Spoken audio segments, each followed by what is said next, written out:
क्या आपको पता है कृष्ण का अंत, भगवान श्री कृष्ण का अंत कैसे हुआ? आज मैं आप लोग को उसका एक कहानी सुनाता हूँ। श्री कृष्ण अपने पिता को यदुवंशियों के विनाश की सूचना देकर वन में अपने भाई बलराम के पास वापस लौट आए थे। यदुकुल की स्त्रियों की रक्षा का भार उन्होंने अपने सारथी बाहुक के माध्यम से अर्जुन पर छोड़ दिया था। अब इस धरती पर वे बस अपने भाई के साथ कुछ क्षण व्यतीत करना चाहते थे। बलराम एक वृक्ष के नीचे बैठे हुए थे, प्राणवान अर्थात प्राणहीन। यह देखने भर से पता नहीं चल रहा था। कृष्ण उनकी समाधि को भंग नहीं करना चाहते थे, अतः वहीं वो निकट बैठ गए। कुछ ही क्षण बीते होंगे, उन्हें बलराम के सिर के पीछे से विशाल नाग निकलता हुआ दिखा, जो देखते ही देखते तनिक दूर पर स्थित समुद्र में समा गया। समुद्र तट पर बासुकी, करकोटक, शंख, अतिशंड इत्यादि नाग एवं स्वयं वरुण देव उसके स्वागत और अफगानी हेतु खड़े थे। बलराम का शरीर लुढ़क गया। बड़े भाई को मृत जान श्री कृष्ण तनिक दूर जाकर लेट गए। क्या वे जीवन से थक गए थे, या उन्हें भी संसार छोड़ने की इच्छा हो आई थी? लेटे ही लेटे अपना पूरा भूतकाल स्मरण हो आया। मैया यशोदा का डांट, यमुना का वो तट, राधा के साथ रास, कंस का वध, द्वारिका की स्थापना, रुक्मिणी का प्रेम, सयंतक मणि, पुत्र प्रद्युम्न, बुआ कुंती, मित्र द्रौपदी, अर्जुन और उसके भाई, महाभारत का युद्ध और अंततः यादवों का विनाश। अभी उनकी विचारधारा बही रही थी। उन्हें अपने एक तलवे में पीड़ा का आभास हुआ। आंख खोलकर देखा तो एक बांध धंसा हुआ था। एक वैद्य दौड़ता हुआ आया, कृष्ण के पैरों पर गिरकर रोने लगा। उसने उस गुलाबी चरणों को अपने गोद में रख लिया और बारंबार क्षमा मांगने लगा। कृष्ण बोले, क्यों रोते हो मित्र, तुमसे क्या अपराध हुआ है? वैद्य बोला, क्षमा करो राजन, मृगों को मारने आया था, तुम्हारे चरणों की झलक दिखी, उन्हें मृग समझकर तीर छोड़ दिया, क्षमा करो, मैं अभी इस बाण को निकाल कर औषधि लगा देता हूं। कृष्ण बोले, रुको वैद्य, पहले अपना नाम तो बताओ। मेरा नाम जरा है राजन। तो मित्र जरा, शांत हो जाओ, तुमसे कोई पाप नहीं हुआ है और मैं कोई राजा नहीं, देवकी और वासुदेव का पुत्र कृष्ण हूँ। कृष्ण का परिचय सुन वह व्याध और दुख में डूब गया। जिसके जीवित रहते ही संसार ईश्वर मानने लगा हो, उसी के साथ यह अपराध कर दिया उसने। व्याध हिचकिया लेते हुए बोला, यदि आप वे ही कृष्ण हैं जो मैं समझ पा रहा हूं, तो आप तो साक्षात ईश्वर हैं। आपको तो मुझ जैसे नगण्य व्यक्ति के बाण से घायल होना ही नहीं चाहिए था, और अब हो भी गए हैं तो बिना औषधि के भी आपका घाव ठीक हो जाएगा। मैंने सही कहा ना? श्री कृष्ण बोले, ऐसा क्यों कहते हो मित्र, क्या कृष्ण मानव नहीं है? उसे भी घाव लग सकते हैं। महाभारत युद्ध में कितनी ही बार मुझे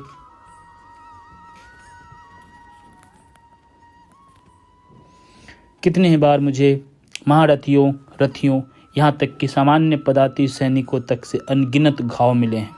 ये अवश्य है वह सभी घाव शीघ्र ही ठीक हो गए, परंतु तुम्हारा दिया घाव विशिष्ट है मित्र। व्याध बोले, ऐसा क्या विशिष्ट है मेरे दिए घाव में? कृष्ण बोले, यही मेरी मृत्यु का कारण जो बनेगा। हे राम, लगा कि व्याध के सिर पर पहाड़ गिर पड़ा हो। वह व्याकुल होकर बोला, ऐसा क्यों कहते हैं कृष्ण? भला मेरे बाण में ऐसी सामर्थ्य कि वह स्वयं ईश्वर की अवतार का अंत कर दे। श्री कृष्ण बोले, तुम्हारा बाण महादेव का प्रसाद है मित्र। व्याध के नेत्रों में जीवंत प्रश्न देखकर माधव बोलते गए, बहुत पहले एक बार द्वारका में एक साधु आया था। वह जोर जोर से बोल रहा था। उसका स्वभाव बड़ा क्रोधी है। वह शाप देने में देरी नहीं करता। उसकी इच्छा द्वारका में कुछ दिन रहने की है। यदि द्वारका का कोई नागरिक उसके क्रोध को सहन कर सके तो ही उसे आमंत्रित करे। उस अत्यंत लंबे और पतले साधु के बारे में समस्त संसार जानता है। दुर्वासा थे वो। जब किसी ने भी उन्हें अपने घर नहीं बुलाया तो मैं आगे बढ़ा और उन्हें अपने घर ले गया। अद्भुत थे वो। कभी खाना खाते खाते ही चले जाते थे। 10 लोगों का भोजन कम पड़ जाता था। कभी एक ग्रास खाकर उड़ जाते थे। कभी अचानक ही सोने चल जाते थे। कभी अचानक ही उड़ जाते थे।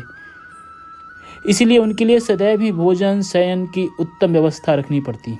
एक बार तो सैया सहित सब कुछ जलाकर चल पड़े। थोड़ी ही देर में सोने चले गए। उन्होंने अपनी ओर से बहुत प्रयास किया उनकी सेवा में उनकी कोई कमी दिख जाए, परंतु मैंने और मेरे परिवारजनों ने ऐसा कोई अवसर उन्हें नहीं दिया। एक बार उन्होंने बहुत सारी खीर बनवाई। मैं और रुक्मिणी उन्हें खीर परोसने के लिए खड़े थे। उन्होंने स्वादिष्ट खीर में अपनी एक उंगली डुबोई। बस उतना सा ही खाकर बोले कि मैं इस खीर को अपने पूरे शरीर पर मल लूं। मैंने निसंकोच उनकी आज्ञा का पालन किया। उन्होंने रुक्मिणी की ओर देखा। उनकी इच्छा समझ मैंने रुक्मिणी को भी खीर लगा दिया। तत्पश्चात वे बाहर आए। एक रथ के घोड़े से हटाकर उसमें रुक्मिणी को ही जोत दिया। जैसे अश्वों पर कासाघात होते हैं वैसे ही रुक्मिणी को भी कासाघात सहने पड़े। द्वारका की बीथियों पर उस रथ पर बैठे हुए साधु रुक्मिणी के पीठ पर प्रहार करते हुए चले जा रहे थे। अंततः वे उतरे और पैदल ही एक दिशा में चलने लगे। हम उनके पीछे भागे। वे एक स्थान पर रुके और रुक्मिणी से बोले उनकी परीक्षा पूर्ण हुई।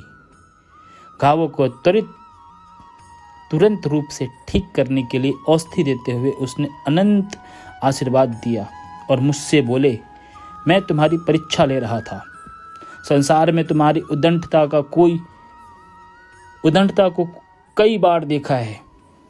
अपनी माता और ग्रामवासियों को सताने से लेकर पापी राक्षसों, असुरों और अन्यायी राजों का वध करते आए हो।